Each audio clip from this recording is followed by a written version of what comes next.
Hey everybody, this is a special edition of the Buffas Buffet podcast. As you know, the other day on Thursday, I did a special podcast for the old man. He turned 72. And now, today, partially because the lovely lady requested it, and, you know, when you do a podcast for one family member, maybe another one might kind of go, hey, what about me? So my dad's sister, Cheryl, as I call her, Cheri, Aunt Cheri, has a birthday one day after my dad. And so I thought I'd get on here and to pay a special little tribute via the podcast method to my Aunt Cheri, who I have loved and adored since I was a little kid. When I was a little kid, there was about two people in the family that I would love for my dad and I to go meet or go hang out with, and it was my aunt and uncle, my Kurt and Cheri. So when I went out to their place in Baldwin, you know, they had a big basement full of toys and entertainment. They had a nice little patio, and as a young kid, I would get to sit there and toy around with my Aunt Cheri's hair. She had long, almost like reddish, purplish, just this exotic color of hair. So when you were a little young boy and you know you didn't really know much about women yet, it was nice to kind of go out there and, you know, play around with Cheri's hair. And do I still do it? Yes. Do I rub my aunt's shoulders when she needs a shoulder rub? Yes. But as she calls herself on Facebook, Dee Dee, I just call her Cheri, and I wanted to come on here and do a special pod because you should, you know, great aunts when they do their job well, just like uncles, and I've had the chance to be an uncle before. It's a very good position to have. You know, you don't have to do all the stuff that a mom or a dad would do. You're kind of like the cool guy, the cool girl, and knowing from all the stories that my dad told me about Cheri growing up, she was a pretty cool lady. And that continued on when I was a kid, and when I was a teenager, it was still a kick. I mean, heck, tonight there's a good chance, as I sit outside my parents' house here in Richmond Heights, there's a good chance that, you know, we might go see Kurt and Cheri tonight. And so there you go. Even at the age of 44, as I just rub the back of my head. You know, when you shave your head, that first few hours of just being able to, you gotta like rub it for gold.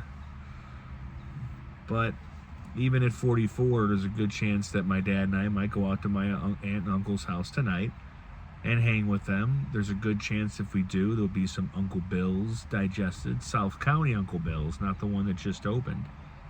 But, you know, it's the kind of thing where, you know, you want to spend as much time with family as you can, and you don't want to forget about them.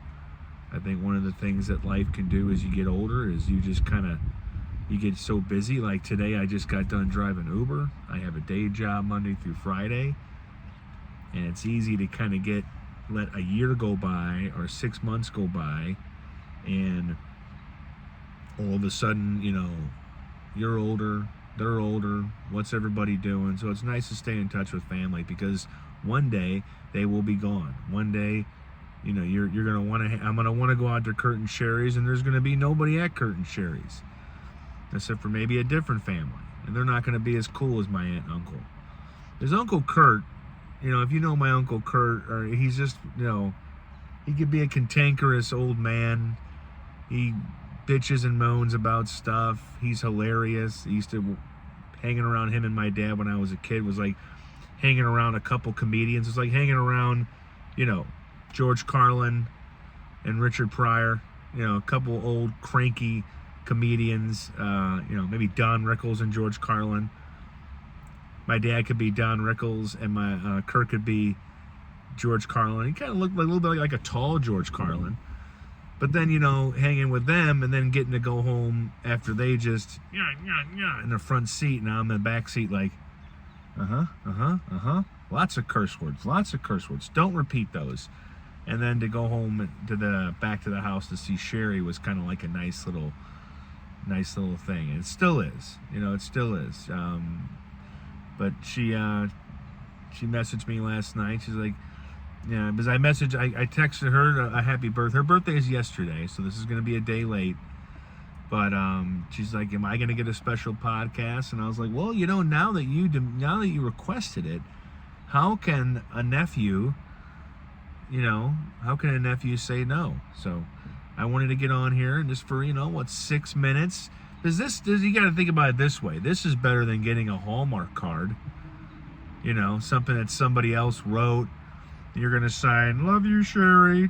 See you next year. Here's another trip around the sun. Or I can get on here, put the phone on the mount, put this on the old website, because when you have a blog, you can post whatever you want. Could I post this at KSTK back in the day? Could I tell my hockey editor, hey, instead of writing about the Blues, I'm going to have a nice little video about my aunt? But no, I can do whatever I want at the old Substack blog, cyberspace desk, Bubba's Buffet. And along with this one, and with the tribute to my dad, and maybe there could be something tomorrow for my mom, I got all this stuff planned. I do plan some stuff. And then some stuff I just kind of say, like on a whim, let's do a podcast. It's just kind of how I make people feel special, and it makes me feel good. So find all the content at dailydoseofbuffa.substack.com. That's once again, www.dailydoseofbuffa.substack.com, or just go into your Googles or into your Safari, whatever internet site or platform you're near, and just type in Buffa's Buffet. I don't think there's any other blogs called that. And what a great epitome of that name than a guy sitting in a truck on a Saturday afternoon dedicating a podcast to his aunt. Indeed, Buffa's Buffet. And speaking of buffets, one of the greatest memories I have as a kid is going with Kurt and Cheri to Ryan's Steakhouse. Man, not there anymore in Crestwood, but it was the shit when it was there. Ponderosa, Ryan's Steakhouse, Old Country Buffet. You wouldn't eat all day, and you would just eat your ass off until you couldn't breathe. It's almost like you ate the food, and the food went right here, and it just stopped, and it had to get through customs to get down into your intestines. That's what you do at a buffet.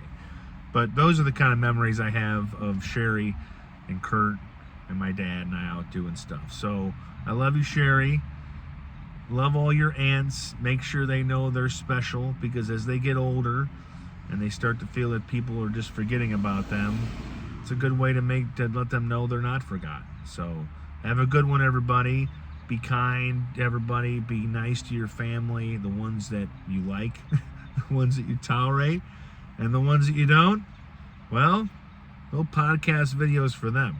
All right, have a good one, folks. I'll talk to you next time on the Buffa's Buffet podcast. Brought to you by Breathing, Swedish Fish, Provel Ropes, the usual.